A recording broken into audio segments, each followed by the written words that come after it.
We'll get started in just a moment. Jeremy, did you see that Zach Walls has raised his hand?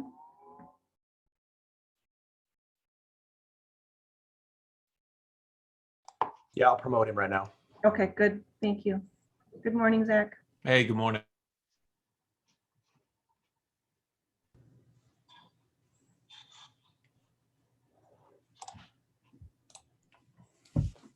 Must have had the wrong link. I think we each have our individual links for this one so that we can promote you as panelists.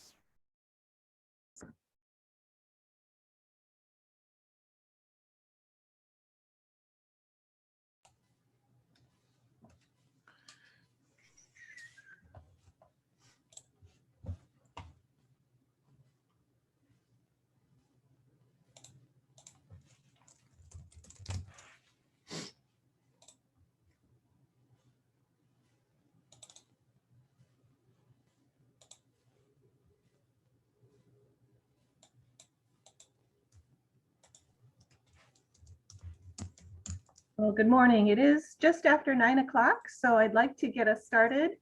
Our time seems to go by quickly once we start taking questions and comments from the audience. And so without further delay, my name is Naomi DeWinter. I serve as the president of Muscatine Community College.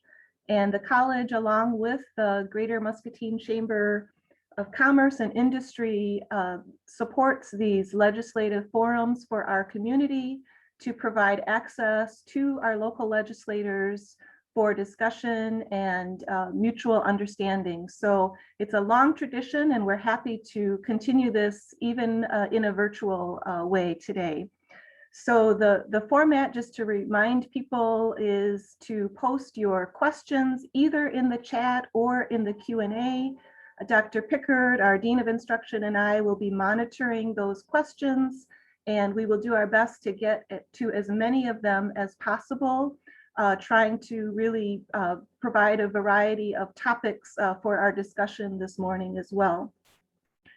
We do have several legislators who are not able to join us this morning, and that is Representative Cisneros, Senator Goodwin, and Representative Kerr. We are expecting Representative Kaufman to join us here shortly. So what I'd like to do is offer just a few minutes to Senator Lofgren and Senator Walls for some introductory comments. And then we'll get started with our Q&A. So why don't we go Senator Lofgren first and then Senator Walls next. I mute myself there. Anyway, I know last time I went over a few of these same things, but I may go over my committees and everything again. Some people probably may not have been in the call. So I am the chair of the Economic Development Budget Sub. I am the vice chair of appropriations. I'm on local government, human resources, veterans affairs, and government oversight. So this week, we had to have Senate bills and joint resolutions had to be out of the House committees, and then the House bills had to be, in the House, they had to have them out for the Senate committee. So basically, we're now there's a situation if we have companion bills that are both out of committee that they still are live. So that's kind of the status right now. So I'm anticipating we'll probably be done probably close to the 110th day, which is the 28th. But anyway, I might give you a quick update on a few bills. I mentioned last time that because of the pandemic, quite a few bills kind of died last year, and we're still working on them, and we're still working on them now. So one bill, which is still in Ways and Means, is taking the cap off the real estate transfer tax or the housing trust. $3 million is in the RIF budget, and then $3 million is from transfer tax. When you transfer title to a property, that money, and we wanted to take the cap off so it would free up about another $4.5 million for communities, try to keep people in their homes. These are more smaller projects. Again, that bill is in Ways and Means right now. Ways and Means is funnel proof, so it's still alive in that situation. I mentioned other times that I have the one about the on military property taxes for the assessor to verify with the county veterans office, and that's still in Ways and Means, so that's still alive. Homes for Iowa, the project that I've worked on, I've mentioned many, many times. We're trying to have it where they don't pay sales tax or use tax, kind of like Habitat for Humanity does. And that's still in Ways and Means. It seems like a lot of what I'm working on, Ways and Means, what happens is they deal with taxes and fees. And I might mention too, keep in mind that the House and the Senate are a little different. They have different rules. There's some situations where a bill will go through the House. They never went to Ways and Means, but they go to us, and we have to go through Ways and Means. So that happens once in a while. The hands-free bill is really on unfinished business, so that has got out of the committees, but we're still waiting to have it on the floor, and so we're still waiting on that. That's very important to me. The driver's education bill regarding distracted drivers, that's still alive. It's on unfinished business. And I have some that few have died, but and then land banks is something that I've worked on a long time to deal with abandoned, dilapidated properties. That's that I'm very happy that got out of Ways and Means this week. So it is funnel proof. So I'm hoping to get that. Hopefully that will be on the floor soon of the Senate, and then I'll hand it off to Representative Kaufman so he can get it done for me over in the House. We did pass out of the chamber, which will be going to the governor, the child care, where you could have one more child for home child care if it's at school age. So that did get out of there.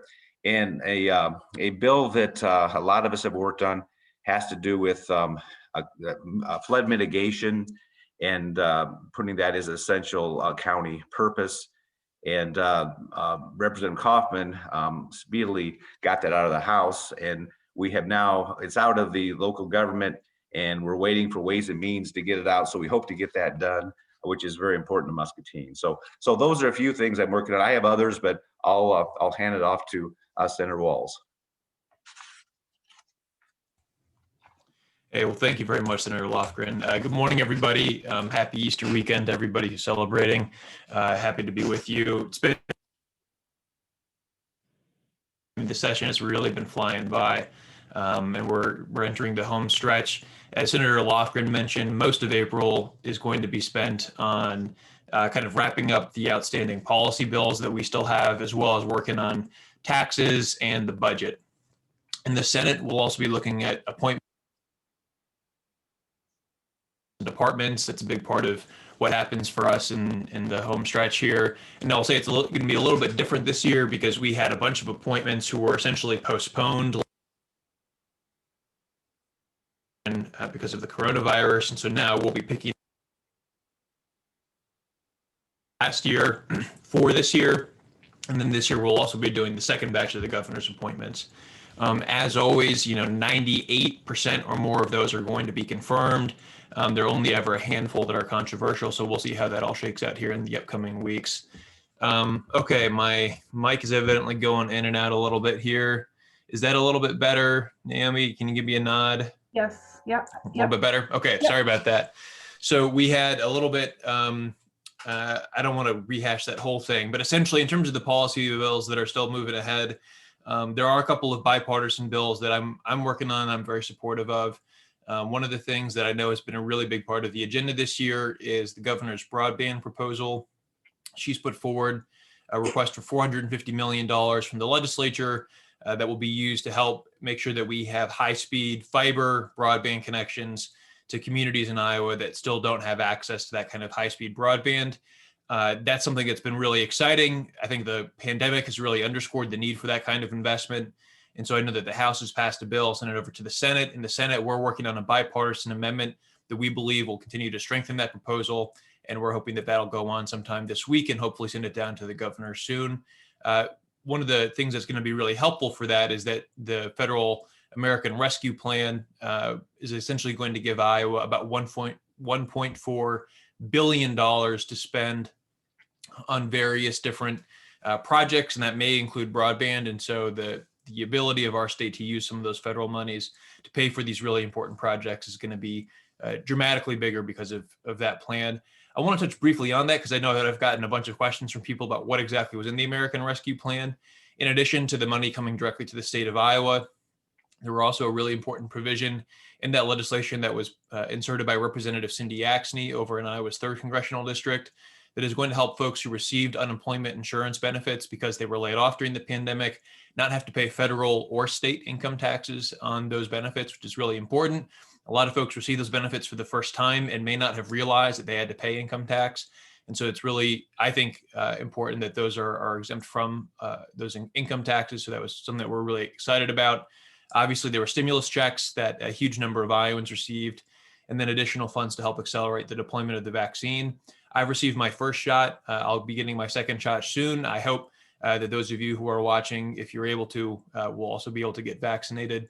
I know that it's a little bit easier in some of the communities outside some of the major urban areas, so I really hope that's the case in Muscatine as well. So I feel like I've probably already used my 3 minutes, so I'll go ahead and stop there and turn it over to Representative Kaufman.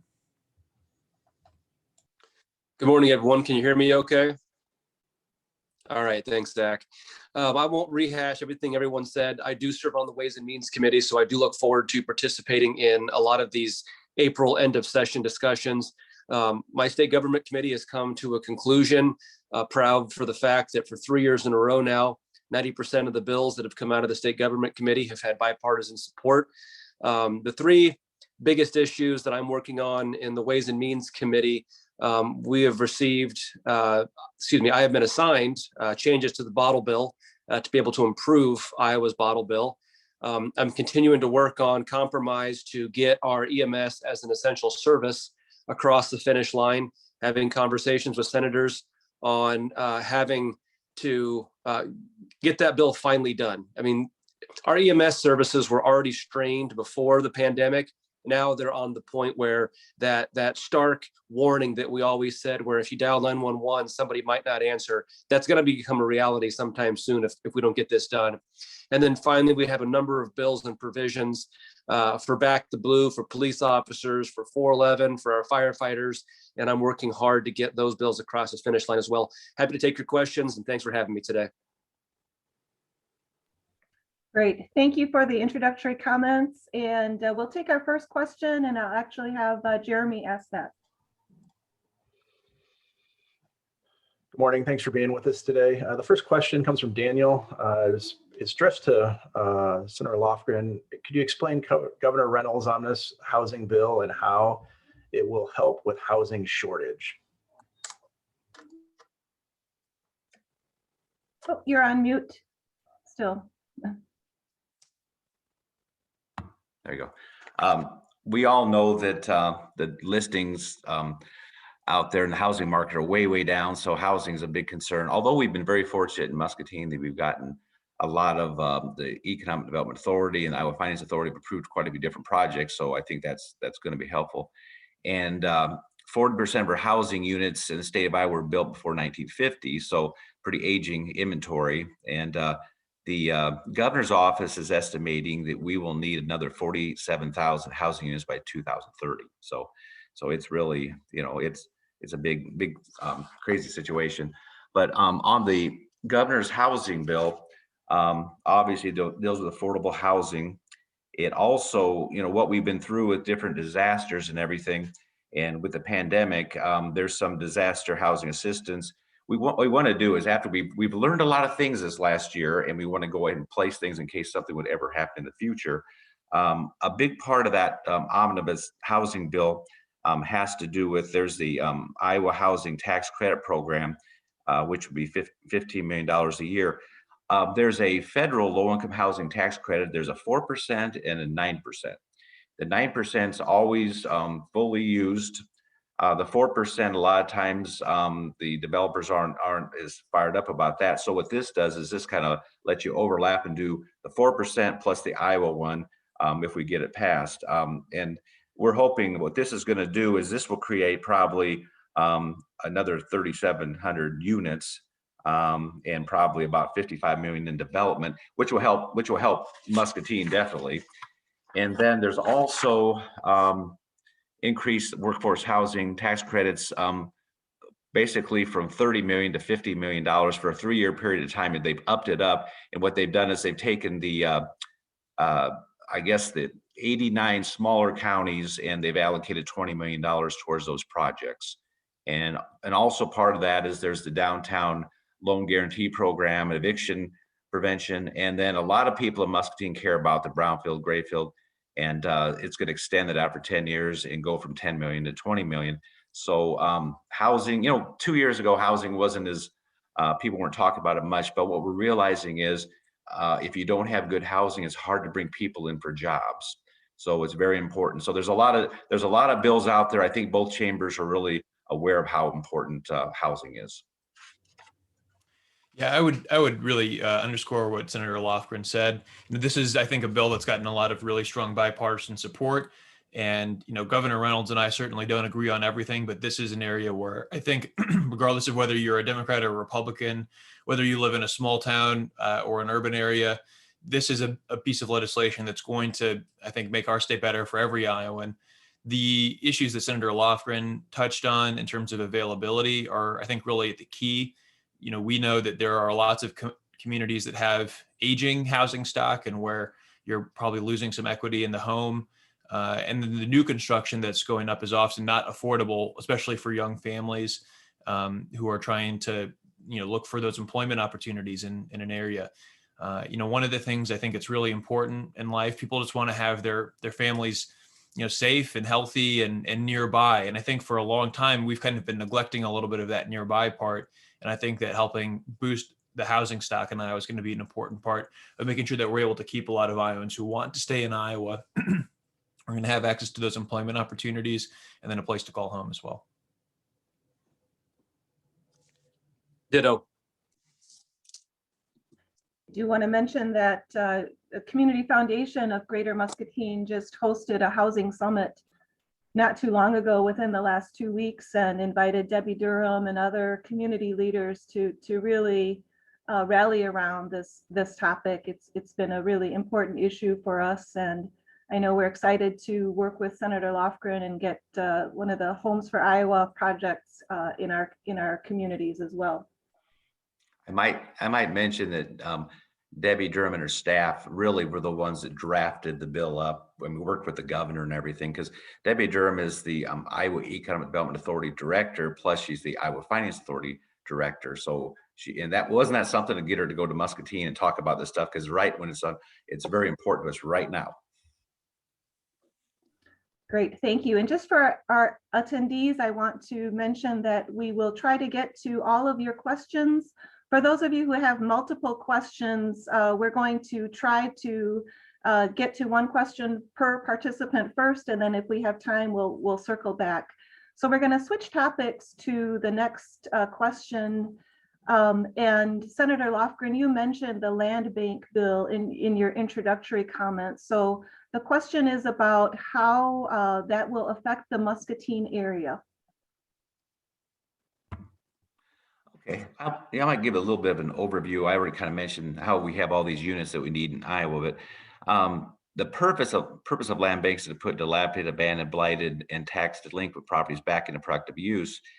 And what we're doing here is we're taking the city or the county and doing a 28E agreement, and then we have people locally that understand housing, and this board together. And what they want to do is there's properties that you can't do anything with. The private sector has not done that. So, and really the overall objective of it is to get these properties pooled together and kind of position them for a developer to come in and take it over. They're not, the motivation from this isn't for them to go do all this big development. It's really to position it for future development. But it's anyway, there's a lot of like I said, the 28 agreement that's made and everything too, and there's some benefits that are given to them that they don't pay tax on those properties, and then when they get them back into use, they do get a little bit of money back. They'll get like up to possibly 75% of the taxes for 5 years, because they've obviously put a lot of time and effort to put these back in production. So it's kind of an involved bill. And I'm happy that it got through Ways and Means, and we have a lot of support. Senator Yoakum, who is a Democrat, has worked hard on this bill, and Dan Dawson, who's the chair of Ways and Means, has, and then Bobby he's really gonna help me on this bill soon. So, but we've talked a lot, and hopefully we can get Ways and Means over there to start on it now. But I hope to, within about a week or so, to have that through the Senate floor.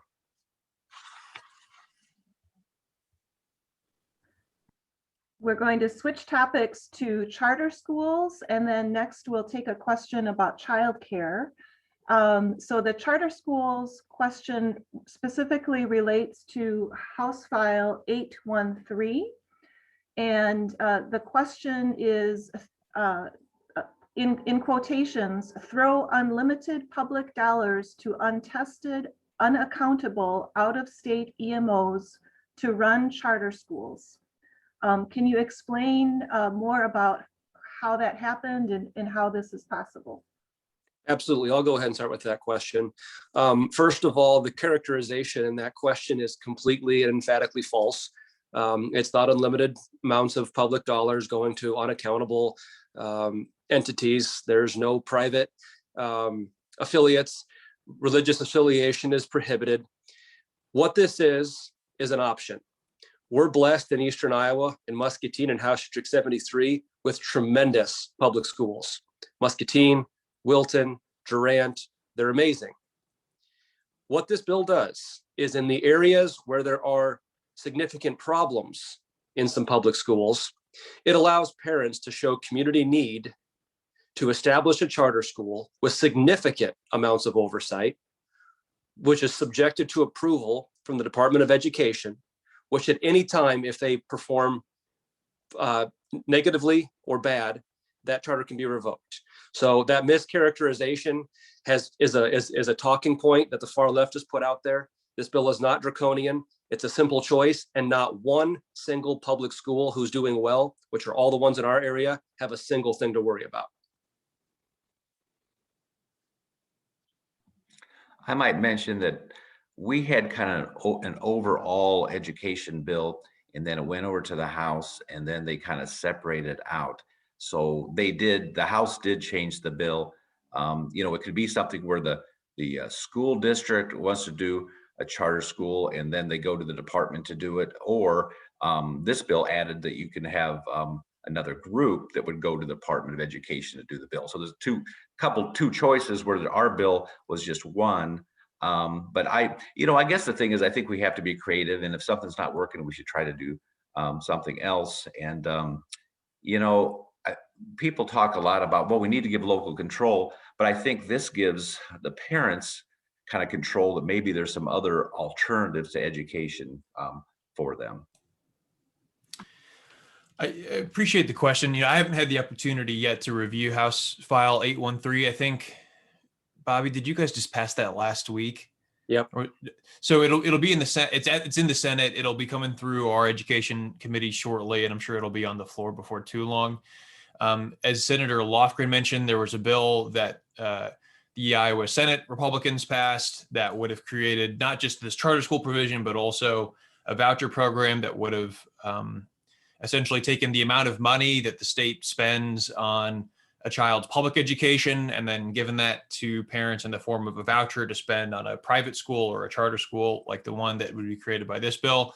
That provision is not included in what the House passed. There was a disagreement as to whether or not that was the right thing for Iowa. And so that piece has not been included. But obviously what we worry about is that by creating charter schools, you're now opening the door. You start with the charter schools, and then down the road, you might have that voucher program come back in some different form. That's certainly been something that we've seen happen over the last few years, where a voucher bill was introduced in the Iowa Senate. It just got out of Education Committee, but it didn't come to the floor. And then this year, not only did it get out of committee, it came to the floor very quickly.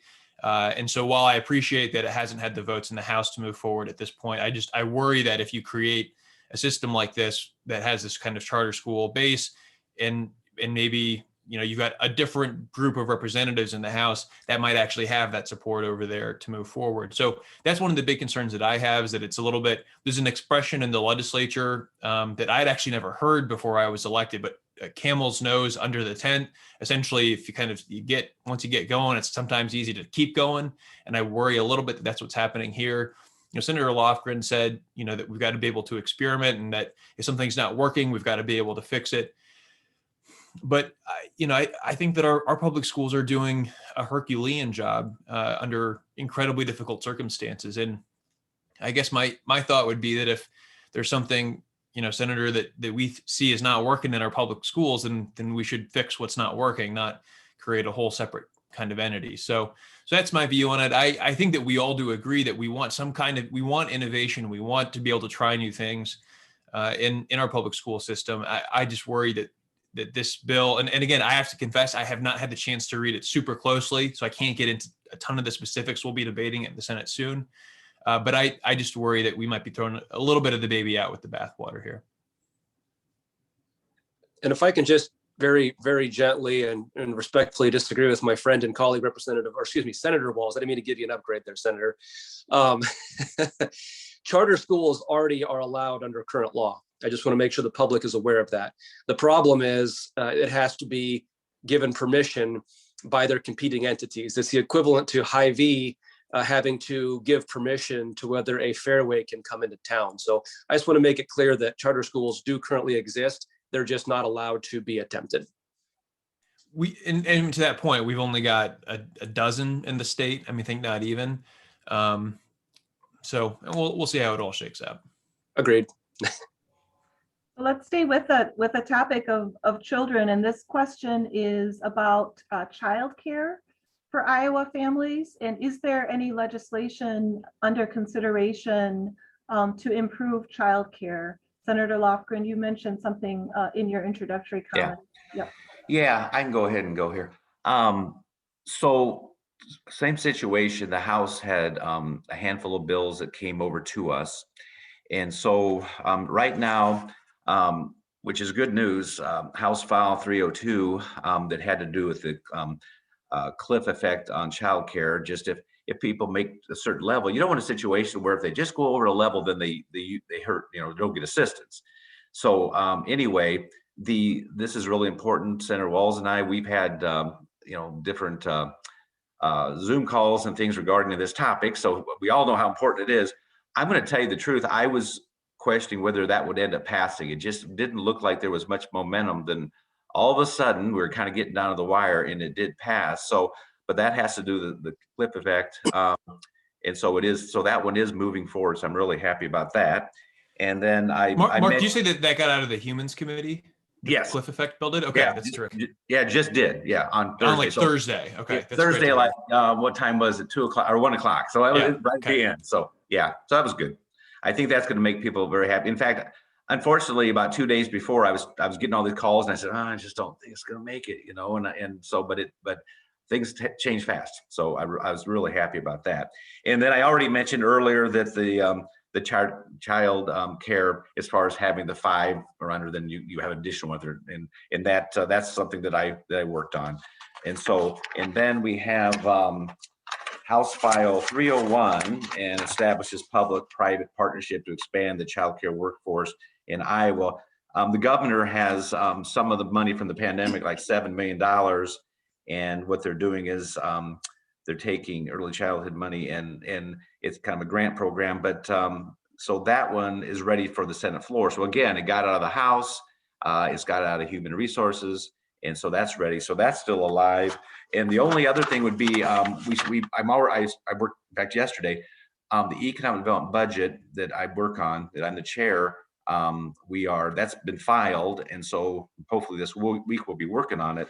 But there's money in there. There's $3 million in there, the Child Care Challenge Fund money, and so this is for infrastructure, construction or renovation or remodeling.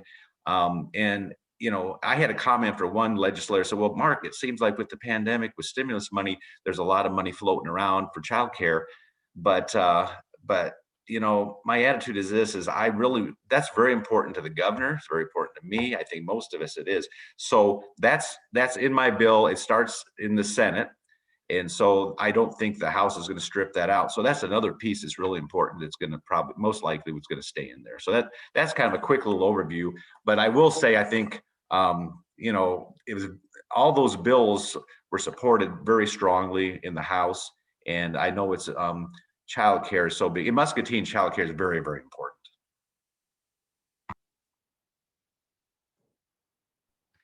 Let's take a question next on a topic we actually discussed last month. And this question is from Cheryl Plank, the CEO of Vision 2020.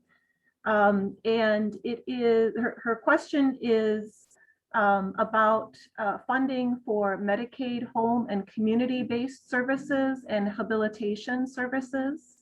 And she mentions there continues to be $8 million in the governor's budget, and Health and Human Services cited $15 million in their budget. So the ask continues to be a 10% Medicaid increase with a 75% pass-through for direct support professionals to allow providers to move closer to a more livable wage. Do you see an increase staying in the budget for these most essential services for individuals with disabilities and our vulnerable seniors? Cheryl, that's a good question. The issue is that the first half of the legislative process is policy, the second half is appropriations. So I can't answer that question specifically, other than it's an excellent program that I support putting as many dollars as we can afford into it. But I don't serve on that specific budget committee, but a lot of those answers will be coming your way in the next week or two. I don't recall whether human resources that starts in the Senate or not. I don't think it does, but I could be wrong on that. And I don't recall. I think what we're working on maybe coming up this week would not be that particular budget. But anyway, I told Cheryl, who to talk to as far as Senator Mark Costello, who's the budget chair, and Senator Edler is the standing committee chair. So at this point in time, I know that they're working on, we'll know soon. And so what's going to happen is we start a bill in one of the chambers, and we did not have dual targets. We have targets, the House has targets. So what's going to happen, our bills are going to be, start off, and like always, we'll have some sort of meeting on the thing. So I would say, to answer Cheryl, that it's still being worked on right now, but everybody knows how important it is. Cheryl, the one thing that I would mention, so the Biden administration, you've probably seen this, has announced that there's going to be an enhanced FMAP for the next 3 years, maybe 4 years, that's going to allow states that have expanded Medicaid like Iowa to pull down more federal dollars for those services. And so that's, potentially going to be a very significant, 8 or 9 figures worth of investment from the federal government into the state Medicaid program on top of what they're currently investing. And so I would certainly encourage the administration and obviously the legislature here in Iowa to make sure that we're using those dollars on pass-through for wages, because we hear over and over and over, that your competition for a lot of these services isn't other providers, but often, fast food places or Walmart or whatever the case may be. And we know that these jobs are incredibly difficult. They're done out of a lot of love for the people you're working with. And so I think I just echo what we heard earlier, that we have to be putting money into those programs. And so I think that having that enhanced FMAP is going to be really important. And then with the American Rescue Plan that was just passed, we're going to see, again, as I mentioned, that $1.4 billion that's going to create, I think, a little bit more flexibility. Now, I think most of those dollars are going to be spent on one-time programs, not necessarily on ongoing expenditures. That's kind of the rule of thumb in the legislature, is that when you have one-time money, use it on one-time projects instead of using it on kind of ongoing projects. But it certainly wouldn't surprise me to see some of those funds be used for wage enhancements in the short term, even if they won't be a long-term fix.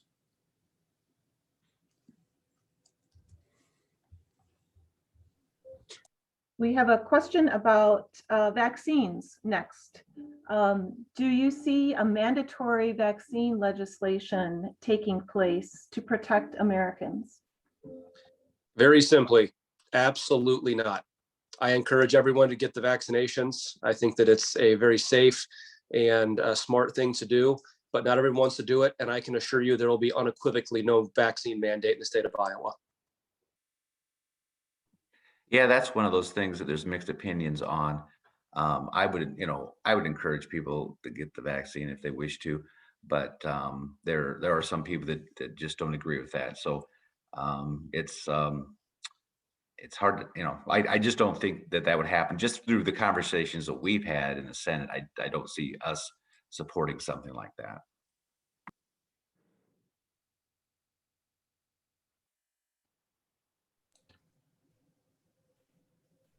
Senator Walz, did you want to I don't really have anything to add. Okay, I sorry. think that you heard pretty unequivocally that that's not going to happen in Iowa.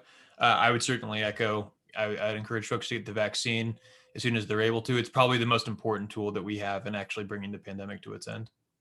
And I would underscore just briefly. I mean, we're not out of this yet. I mean, across the country, over 1,000 people, approximately 1,000 people a day are losing their lives still to this disease. So we got a ways to go. We're making huge progress. I think we just crossed the first day of 4 million vaccinations earlier this week, and that's obviously pretty incredible. So we got a long ways to go. As folks have the opportunity to take the vaccine, certainly encourage you to do so.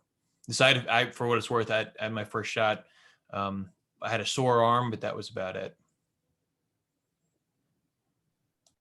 Great. So we have lots of questions yet to get to, and we're just about at the halfway mark here this morning. So thank you for those of you submitting the questions.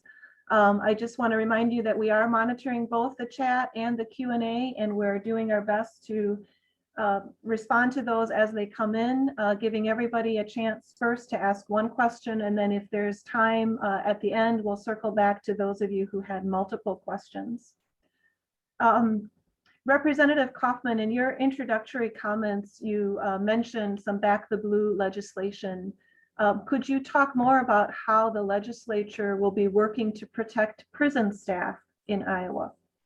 Yeah, I mean, those are obviously two completely separate topics.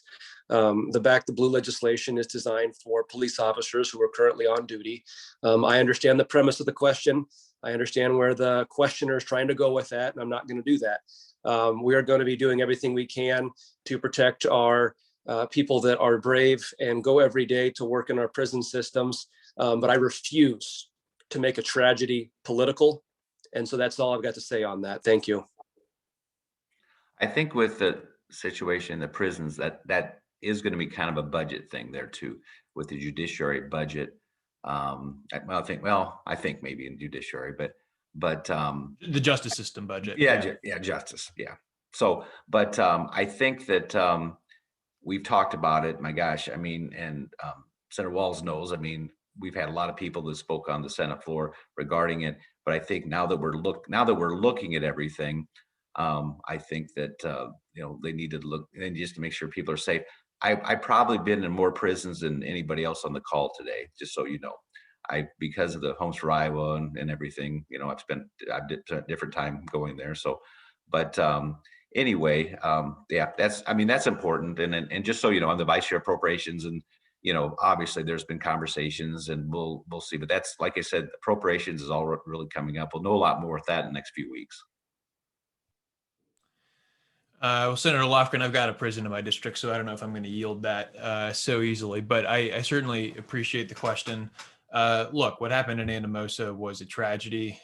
It's the first time, I believe, since the 60s where multiple correction staff have lost their lives in an attack like that. I saw that there were several proposals from the union that represents those workers on their beliefs on how you'd be able to improve workplace safety. I did see that there was a proposal in terms of increasing investment in the correction system to make sure that we're addressing some of the staffing shortages. I mean, there are two issues here. I don't want to conflate them too much. You have prisons, the actual facilities that are overcrowded just beyond the capacity for how they were designed. And then two, you have a staffing shortage. You have fewer folks working in those facilities than they're supposed to have.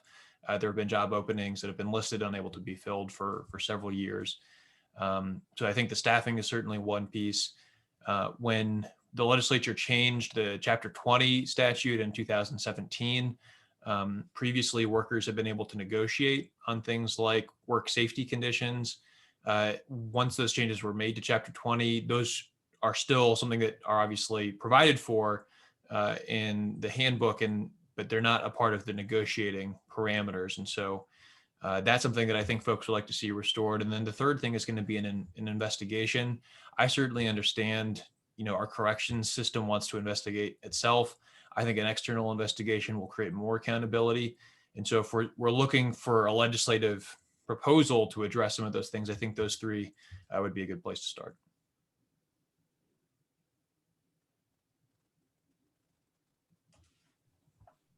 Our next question from Sarah Landy has to do with the new gun law.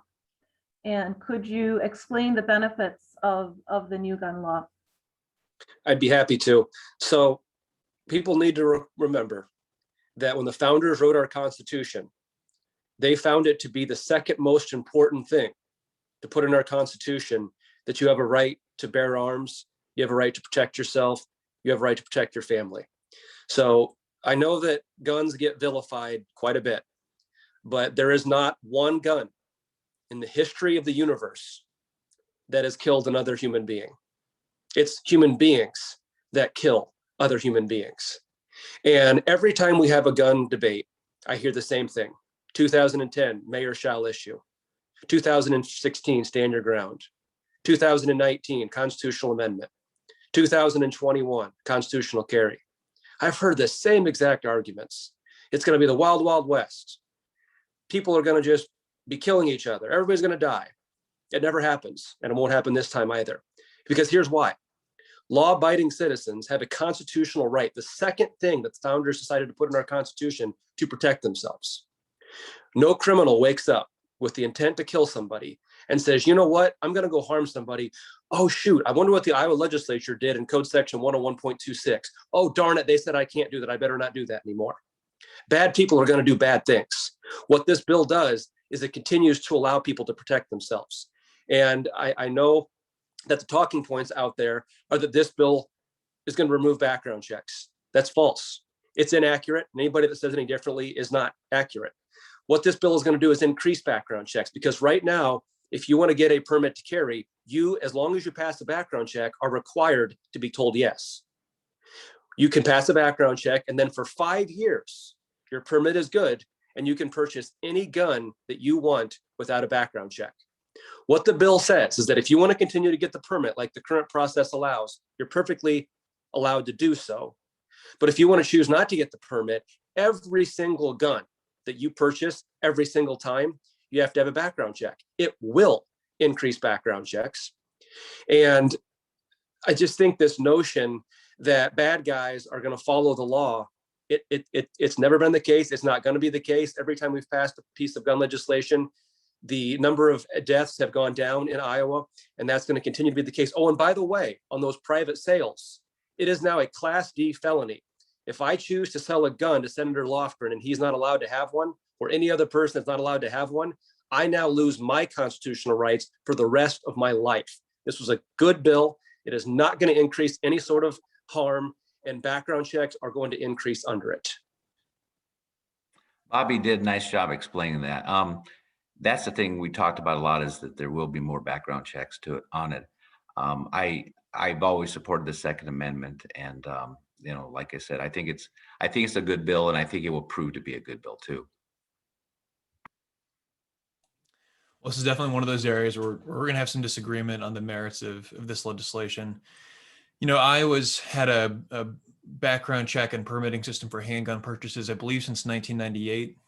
In the time since then, I believe 15,000 sales have been either delayed or prevented because something came up when you were running the background check that said, hey, you know, there's something here that needs to be looked at before you complete the transaction. When you were engaged in a private sale and you were a private seller, you had to see the buyer's permit to acquire the handgun. The concern that I think a lot of those of us who voted against this legislation have is that in those private sales, and I think Representative Kaufman is correct that the penalties for a private sale that shouldn't occur will be higher under this new law. And there's this clause about how if you could have reasonably known that they shouldn't, right, have been able to acquire the firearm, then you're liable for this felony penalty, which is obviously a step in the right direction. But there is no requirement for a background check in a private sale. Now, it's easy to say, well, that person, you know, could have gotten a background check 4 years prior under the current system, and then they wouldn't needed to have a background check under the current system in a private sale. But I think the concern is that under this new system, you're going to have people who are purchasing firearms in a private sale who don't have a permit to acquire, and who the seller won't have to conduct a background check on, unless I've somehow misunderstood that. And so while private sales certainly are not all sales in the state of Iowa, and I think most sales will continue to take place from licensed dealers, you will certainly have a robust part of the firearms market where there are private sales occurring between individuals, and where a background check will not be occurring during that transaction, and the person who is purchasing will not have to have acquired a permit to acquire, which under the current system before the new law takes effect would require a background check. And so Senate Democrats introduced an amendment that would have said really simply that even for private sales, you would have needed to process a background check. That was voted down on a party line basis. And so while I appreciate the hope, I think, that this is going to result in more background checks, I don't think we know that for sure. And there was an amendment that we offered that would have made sure that was the case, and that was voted down. So I want to disagree respectfully with my friend and colleague, Senator Walz. You're not reading the bill wrong. We just have very different views on how private sales are going to take place. First of all, you said that under the old law, you had to show your permit to be able to purchase a gun at a private sales. That's accurate. Here's the problem. Those bad actors that would just say, hey, you got a permit, wink, wink, nod, nod, okay, here's your gun, weren't punishable. Now you lose your Second Amendment rights for life. So I would argue that there are significantly more standards for those private sales in the realm of those people making the sales getting their very passionate rights taken away forever. It was a slap on the wrist before. Now there's teeth in it. Yeah, I mean, I hope that's how this goes. We're concerned, obviously, that this is going to lead.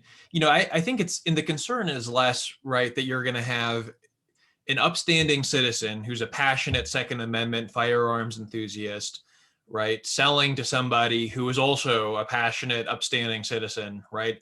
I think the concern is that you're going to have somebody who's selling to somebody who's maybe not quite as upright, but not like, a criminal per se. But then that becomes a place where these firearms are leaking out of the federally registered system and potentially into the black market, not in that immediate transaction, but then one or two removed later, where, to your point, there are bad actors in this space. And I think this is going to make it harder to track those once they get outside of the formal system. So I would just state that history's on my side. Every single time we pass one of these same arguments have been made. They've never happened. They're not going to happen, in my opinion, but I do respect your views.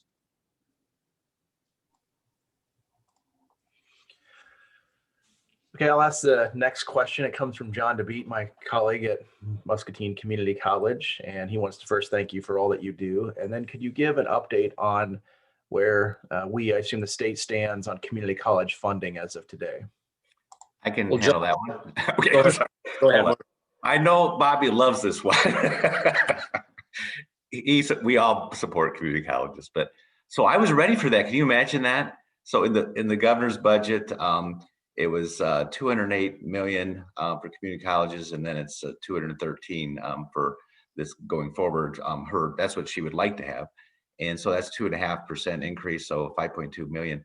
But since John DeBeat's asking this question, I think it might be maybe minus 2% or something like that. So just so John knows, I'm kidding, John. Come on. But anyway, so I'm not sure where it's going to be at. But like I said, we're going to know really soon on it. We obviously do support community colleges. I went to MCC. My clerk went to MCC, who is my wife too. So and Bobby, a lot of us have gone. So, but anyway, we do support community colleges, and we'll know soon on what's going to happen with that. I would love to hear more from Representative Coffin about what he thinks the budget's going to look like in the Senate, because Senate and House are not doing a great job communicating on the budget this year. So I don't know what you think the timeline is. We're hearing kind of conflicting things over on our side of the rotunda. Sure. No, happy to answer, Zach. And John, before I continue, the answer I give is predicated on your continued response of who do you like better, Dad or I?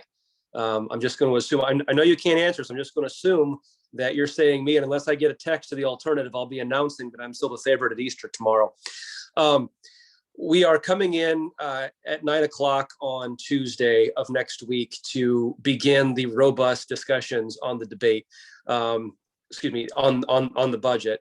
And to Zach's point, we have had competing priorities so far. I'm not saying the House is right and the Senate's wrong, or the Senate's wrong and the House is right. We're just 150 people.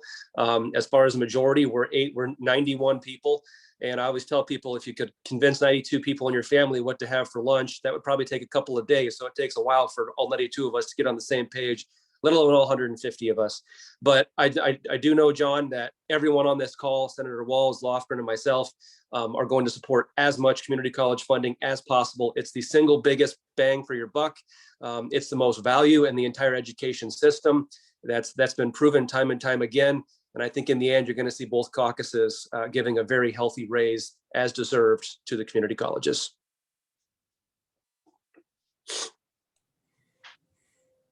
Any insight on what's going to happen with taxes? I think that so I know that Senator Dawson and Representative Hine have been working a lot together. I'm pretty good friends with Senator Dawson. I know that there was disagreement on what to attach on the exempting of the federal unemployment. I know a lot of that was resolved federally. I know that the Senate has been pushing for some property tax reductions. I know there's been a debate over the triggers. Me personally, just so everyone's aware, I don't plan to abandon my EMS efforts. Those do have tax implications. That does have a property tax implication. What I predict is, on the last day of session, you will have a deal in place that I think, I'm not convinced that both caucuses in both chambers, but I'll be honest, Senator Walz, we were all shocked when we saw most Senate Democrats vote for that initial tax bill. So I think there were some good things in that. And I do see a glimmer of hope for some bipartisan compromise on taxes this year. Senate Democrats support targeted tax relief, Representative Kaufman. Duly noted. I won't even argue with that. Yeah, well, look, there's certainly been a lot of discussion about taxes. And as we talked about earlier, just because of the way that the legislative calendar works, almost all of these conversations happen in April. So they're not, I mean, they're being floated in February and March, but the real brass tacks is all here kind of down the home stretch. So to folks who have been watching on the mental health piece, on property taxes, on this issue with the unemployment benefits, although that was resolved because of the federal action on it, it's all stuff that's going to get resolved here in the closing couple of weeks. And hopefully it is the closing couple of weeks. Agreed. And I think it is.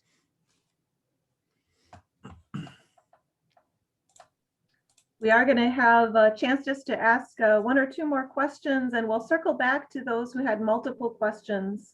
And this one relates to forever chemicals.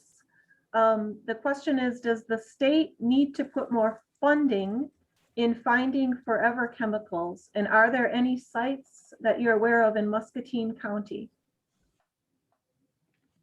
Don, I just saw a story in the Gazette a day or two ago about this topic. I don't know if it's even possible for him to speak on this and maybe talk a little bit more about what the issue is. I don't know, Jeremy, if that's some wizardry that you can accomplish on your kind of remote control here, but I think I need to learn more about this.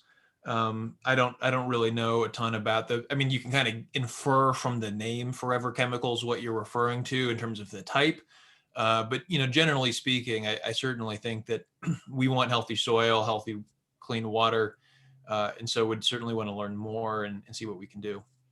Yeah, I just allowed Pete to speak. So Pete, if you unmute your microphone, you can maybe bring some clarification to your question.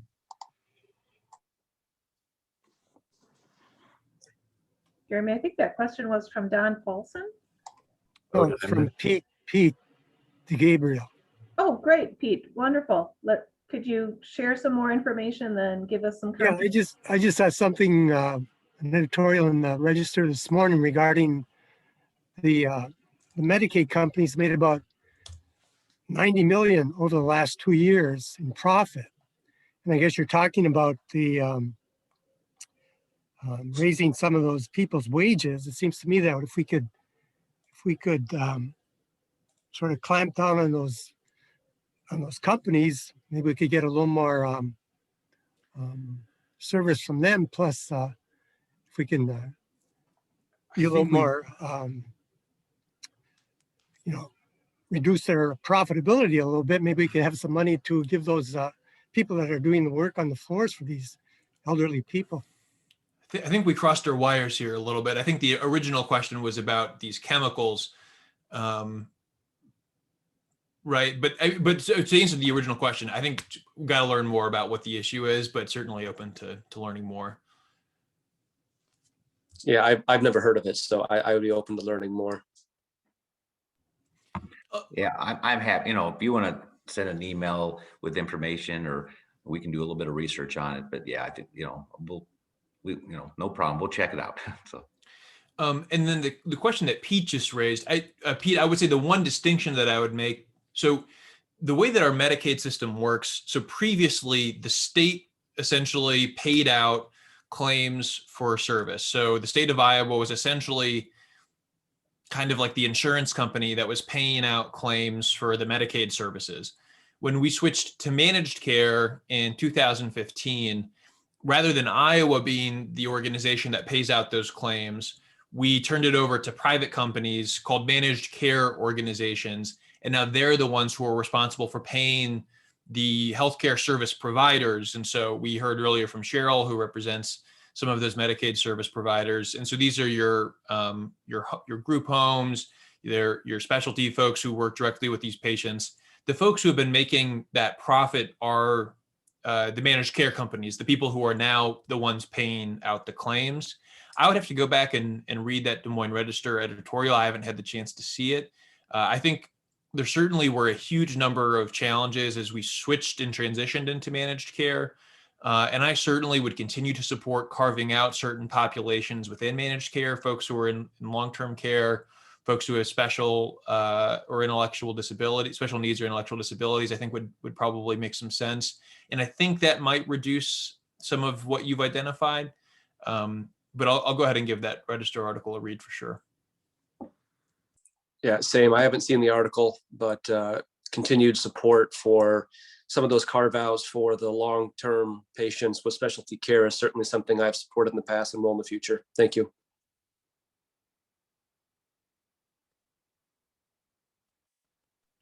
Okay, I'm going to make this our last question then for this morning and ask for your opinion on Senate File 587, replacing local property taxes with state general funds.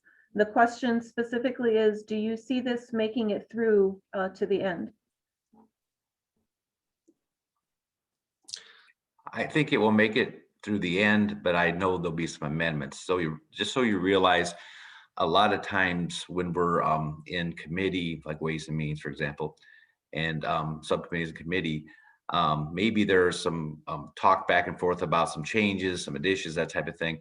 So I think some version of this will pass. It's just that there'll be some amendments and everything by the time it's all ironed out. So yeah, I think it will pass.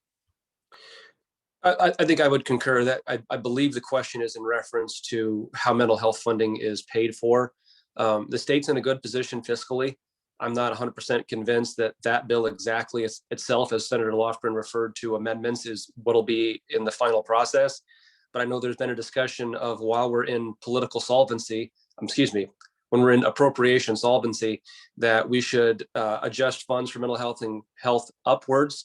We should make them more reliable. I don't know the perfect answer, the perfect solution. I can just tell you that going forward in the next 3 weeks, which, Zach, I think that's kind of our goal, is 3 weeks, those questions will be answered. But I think certainly a raise in mental health funding and more predictability in it are certainly on the table. It's a really, really important question. And I know it's one that's been an open question for a long time. Essentially, this is about how is our state paying for mental health services? Our current structure is kind of inherited from how these services used to be provided at the county level. Several years ago, we switched to the regional system, where essentially counties got together and created these regions, where then money gets kicked up from counties up to the regions, and then from the regions back down to providers. And then who is responsible for what depends on where the patient lives. it's one of our very first forums, and I think it was actually in Muscatine several years ago when I was still running, this topic actually came up. When you talk to providers, one of the challenges that they run into is that sometimes there'll be a provider who's treating patients from 3 or 4 different regions. And so sometimes the billing codes can get really complicated. You've got like 4 or 5 regions, you've got 3 or 4 managed care organizations. And that might not sound like a whole heck of a lot, but once you really add it up, it can get really complicated really fast, and it introduces a lot of administrative overhead burden. And so while I certainly think that there's always going to be an important role for local decision making when it comes to how these mental health services are being delivered, because Muscatine County is not the same as Louisa County, is not the same as Johnson County, is not the same as a county up in Northwest Iowa, right? We certainly know that there are inefficiencies in the current system. And so if there's an opportunity here to smooth out some of those inefficiencies and create I know this is like a little bit of a loaded phrase, but a single payer for mental health services rather than like 12 or 13 different payers, I think it's actually going to be better for patients, and it'll be better for the system overall. The concern that I have is that if you move away from property taxes and you switch onto the state budget, when you see declines in state revenue, you'll sometimes, you got to make difficult choices, right? And oftentimes you'll see declines in state revenue because of a recession or an economic slowdown. And unfortunately, those are linked with the increasing need for mental health services. And so while I certainly appreciate the underlying perspective that we don't want to use land taxes for people's services, the reason why the land taxes have been so effective over the long term is that because they're very consistent from year to year, kind of regardless of what is happening with the overall economy. And so as a result, you have a very stable stream of funding for these services for folks to kind of regardless of whether or not you've got that really strong need or not. And so I think it's an important conversation for us to have. I don't know if moving to a purely state-funded model makes all the sense. Maybe it's something like you reduce the levy, but you increase the state portion, so it's a blended stream of revenue paying for these services. I think there are lots of different options, but the concern that I have is that if we switch to a purely state-funded model and we see a decline in state revenue, that's going to result in a decline in the services at the exact moment they're needed most. And that's not acceptable to me. And frankly, I don't think it's actually acceptable to my Republican colleagues either. But I just want to make sure that as we're having this conversation, we're all on the same page about that being a very real possibility if we switch to a 100% state-funded model.